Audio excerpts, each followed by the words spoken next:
Alors la kinésiologie soulage certains maux, mais est utilisée aussi comme technique de développement personnel. Pour nous éclairer sur ce sujet, je reçois sur ce plateau Jean-Claude Guyard. Bonjour. Bonjour. Vous êtes kinésiologue et fondateur de l'ECMA, l'école de kinésiologie et méthodes associées à Saint-Thry-sur-Seine en Ile-de-France. Alors on va parler justement, on va expliquer aux téléspectateurs que la kinésiologie soulage certains maux, mais pas que. C'est vrai. C'est-à-dire que la kinésiologie soulage certains maux, mais elle est aussi un développement personnel. C'est-à-dire que les personnes qui ne sont pas du tout malades, c'est d'elles dont nous nous occupons. Notre slogan, si je puis dire, c'est « Pourquoi faudrait-il attendre d'être malade pour décider d'aller mieux ?» Oui, mais alors il faut décider aussi de venir vous voir. C'est-à-dire que généralement, on va voir différentes personnes parce qu'on sent une douleur, parce qu'on n'est pas bien. D'où le slogan « Pourquoi attendre ?» Oui, c'est ça. Mais alors, voilà, explique aux téléspectateurs quand il faut venir vous voir. À partir de quand? Je pense que pour beaucoup de personnes, elles se rendent compte qu'elles ne vivent pas au mieux de leur potentialité. C'est-à-dire qu'elles pourraient vivre mieux. Un mal-être alors?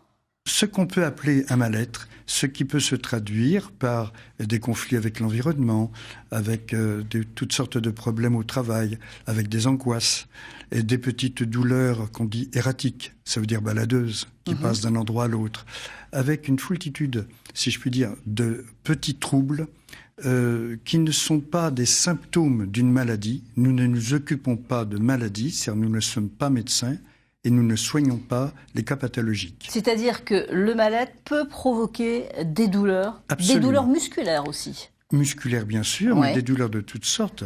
On peut aussi avoir des maux de tête, on peut avoir énormément de petits troubles, par exemple Troubles des de claudications, digestion aussi, des troubles la respiration. de respiration, bien Voilà, sûr. vous soulagez tous ces maux grâce à certaines séances. C'est une technique issue de la médecine chinoise. Les doigts se posent sur des points d'acupuncture, c'est ça? En partie à l'énergétique chinoise, effectivement. Il y a aussi beaucoup d'origine côté ostéopathie, chiropraxie, c'est l'ostéopathie américaine. Beaucoup de zones réflexes connues en Europe depuis fort longtemps. Et c'est une synthèse, on pourrait dire, une synergie de très nombreuses techniques, y compris de psychologie, y compris des neurosciences, et qui trouvent des applications de plus en plus nombreuses par rapport justement à ces mal-être qui nous envahissent et qui, quelquefois, ne sont pas prises très au sérieux. On va expliquer, on va détailler le fonctionnement aussi d'une séance, évidemment. Vous n'êtes pas médecin, vous l'avez dit, vous êtes kiné, vous avez été kiné avant, justement, de faire cette formation. On va détailler aussi la formation dans quelques minutes. Alors, on le disait, la kinésiologie soigne les maux du corps, mais pas seulement. Elle est utilisée aussi comme technique de développement personnel. C'est ce qui permet, en tous les cas, à Alicia d'aller mieux. Depuis quelques mois, elle consulte Stéphanie Brancard, kinésiologue à Besançon. Reportage Rachida Betioui, Xavier Claes, montage François-Florent Terry. Bonjour madame. Bonjour Stéphanie. Depuis avril dernier, Alicia se rend chez Stéphanie, kinésiologue. Aujourd'hui, c'est sa 5e séance. Avez-vous des douleurs en particulier actuellement? Un peu au niveau de la hanche. La hanche gauche, droite? Gauche. Non. Alicia a ressenti le besoin de consulter un kinésiologue car ses douleurs sont davantage liées à un mal-être qui se répercute sur son corps. Je sentais que dans ma vie, il y avait quelque chose qui n'était pas en place. Et bon, je m'étais un petit peu documentée sur la kinésiologie. Et j'ai en plus regardé le profil de Stéphanie Brancard qui avait fait une très bonne école dont on m'avait parlé. Donc je n'ai pas hésité et dès le premier rendez-vous, j'ai su qu'on allait faire un travail important. Discipline récente, importée dans les années 60 des États-Unis, la kinésiologie agit sur la tonicité musculaire. Grâce à un simple toucher du muscle, la praticienne détecte l'origine d'une souffrance. Vous pouvez me retrouver? On peut avoir mal par moments à l'épaule, le dos, la hanche. Il y a des expressions toutes faites qui existent comme j'en ai plein le dos, les bras m'en tombent, le souffle coupé, les jambes sciées. Et ça, c'est des sensations qu'on peut ressentir en effet avec une accumulation de stress. La kinésiologie, c'est la psychanalyse du corps. Stéphanie aide Alicia à dénouer les blocages énergétiques. Importée de la médecine chinoise, la roue des émotions est son outil de travail. C'est elle qui montre où se situent les mots. Vous m'empêchez en fait, vous maintenez bien. Bon là ça tient pas, ok. Je vais essayer avec l'autre bras. Vous maintenez bien, hop, on y va. Là ça tient. Allez, on va aller voir ce qui se passe. Est-ce que vous pouvez me dire le mot fiabilité? Fiabilité. J'ai testé 14 muscles sur Alicia. Chaque muscle est en lien avec les méridiens de la médecine chinoise. Et il suffit d'aller voir à quoi c'est lié. Par le test musculaire, le corps m'oriente et m'indique que ça correspond à telle ou telle émotion. C'est un changement radical depuis quelques mois. Mais ça se traduit comment? Par moins de douleur ou moins de douleur déjà, et puis j'ai plus ouvert mon cœur. Je suis différente, je vois les choses différemment. Et j'ai vraiment l'impression d'avancer dans ma vie sur mon chemin. La kinésiologie n'est toujours pas reconnue par l'Organisation mondiale de la santé. Une séance coûte 60 €, certaines mutuelles remboursent. Alors, ce n'est pas pris en charge et la kinésiologie donc n'est pas reconnue par l'Organisation mondiale de la santé. Pourquoi? Parce que nous ne prenons pas en charge les cas pathologiques. L'OMS s'occupe des maladies ou des accidents, des drames. Et nous ne nous occupons que, si je puis dire, du bien-être. C'est-à-dire que si on imagine un curseur qui irait de -10, admettons, à +10 en passant par le point 0, admettons d'un côté, à -10, ce seraient les maladies graves, et puis après, on s'approcherait du point 0 avec les troubles fonctionnels.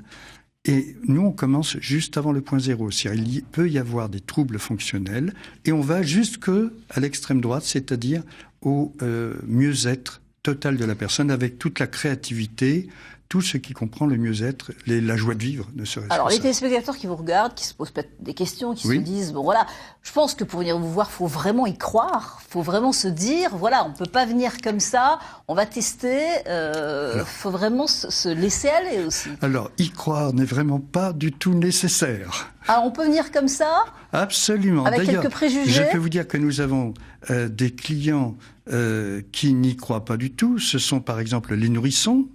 Je ne crois pas que l'effet placebo marche. Oui, mais ils ne peuvent pas parler, ils ne peuvent pas vous dire... voilà. Non, mais par exemple, s'ils pleuraient avant, qu'ils ne pleurent pas après, s'ils avaient des problèmes de sommeil avant, qu'ils vont mieux après, etc., etc., on peut se dire qu'il y a un changement. Idem pour les chevaux. Ou pour les animaux en général, puisqu'il y a une kinésiologie des chevaux que nous enseignons aussi. Alors, juste une question. Dans ce reportage, on voit justement la kinésiologue poser la question, pouvez-vous me dire fiabilité? Oui. Qu'est-ce que c'est? Ça sert à quoi? Fiabilité, c'est tout simplement un mot qui est inscrit dans la roue des émotions, et il y a plusieurs grilles d'émotions, et ce mot fiabilité, s'il ne veut rien dire pour vous ou pour moi, il avait, au moment où il a été prononcé, une signification pour la personne qui consultait. Alors c'est-à-dire que c'est la façon de prononcer ce mot? Non, pas du tout. C'est simplement une totale subjectivité qui apparaît, c'est-à-dire que au lieu de traiter la personne en fonction de symptômes, ce qui permet d'établir en médecine un diagnostic, nous, ce n'est pas comme ça que nous fonctionnons. Nous prenons la personne telle qu'elle est, dans sa réalité totalement subjective. Il y a 7 milliards d'individus sur Terre, il n'y en a pas 2 qui sont pareils. Et le problème de l'un n'est pas le problème de l'autre. Donc, concrètement, pour les téléspectateurs qui comprennent bien, une séance, alors comment ça se passe? Il y a un bilan, ça dure combien de temps? Est-ce qu'on repart, on n'a plus de douleur du tout? Comment ça se passe? La kinésiologue Stéphanie Brancard a dit qu'elle avait testé 14 muscles. Ces 14 muscles correspondent chacun à un méridien d'acupuncture. Mais avant de tester, je pense qu'un sujet... Mais sans aiguille, juste avec une pression des doigts. Bien sûr. Exactement. Bien sûr. Mais avant d'avoir fait ces tests, elle avait, si je puis dire, aidé la personne, toujours grâce à un test musculaire dont nous allons parler, elle avait branché la personne, si je puis dire, sur un sujet qui est réellement important pour elle. Et on ne connaît pas forcément, on n'a pas forcément conscience de l'origine d'un problème. Donc, elle avait testé la personne pour l'accompagner dans, on va dire, un petit peu plus loin que ce qui est conscient, sur la cause réelle d'une difficulté de vie qui somatise chez cette personne. Combien de temps, combien de séances il faut pour atténuer, soulager en tous les cas? Combien de temps pour une séance? En moyenne, il faut compter 1 heure. 1 heure. Et plusieurs séances, c'est-à-dire qu'on ressort de cette première séance? Pas forcément. Quelquefois, en une séance, quelquefois, souvent, en une séance, ça va déjà mieux.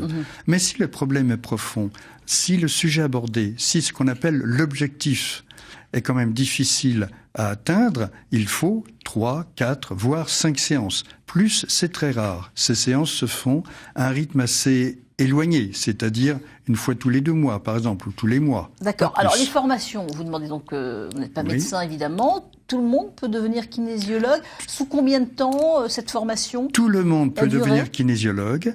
Il y a aussi des médecins parmi nos élèves. Il y a des kinésithérapeutes, bien sûr, des infirmiers, bien sûr, mais en majorité, ce sont des personnes qui viennent d'horizons totalement différentes. Combien de temps dure la formation?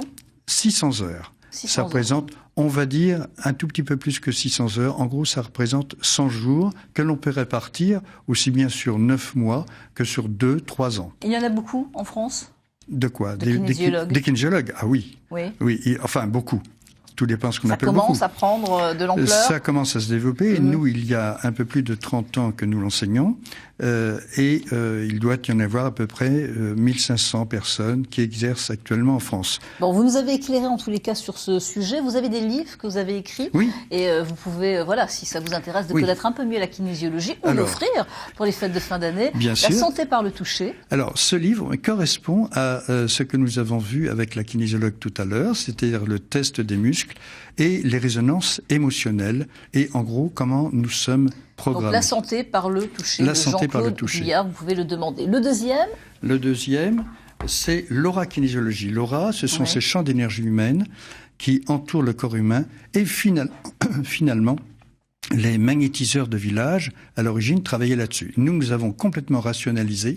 Nous utilisons un test musculaire extrêmement précis qui permet de savoir où et comment on doit intervenir dans l'aura. On va vite montrer les 2 autres livres, mais rapidement. Kinésiologie relationnelle. Il s'agit des couples. De toute façon, vous demandez de Jean-Claude Guyard les livres, et puis on vous proposera. Avec un slogan ici qui peut intéresser tout le monde. Étudiez l'anatomie de votre couple avant d'être contraint d'en faire l'autopsie. D'accord, ok. Bon, bah, ça c'est comme vous voulez. C'est tout un programme. Voilà, exactement. C'est tout un programme, ça c'est vrai. Et puis la morphokinésiologie qui s'applique au stress que l'on peut ressentir lorsque, on va dire, on a certains aspects physiques ou lorsqu'on rencontre des personnes qui ont certains aspects physiques. Merci beaucoup pour ces explications, Jean-Claude Guyard. Je vous propose tout de suite de regarder le dessin de notre dessinateur. On a un dessinateur professionnel. Ici, c'est Daniel Cazenave qui justement a dessiné aujourd'hui, pour vous en tous les cas, c'est le regard du jour sur ce thème. Merci Daniel Cazenave. Merci à vous.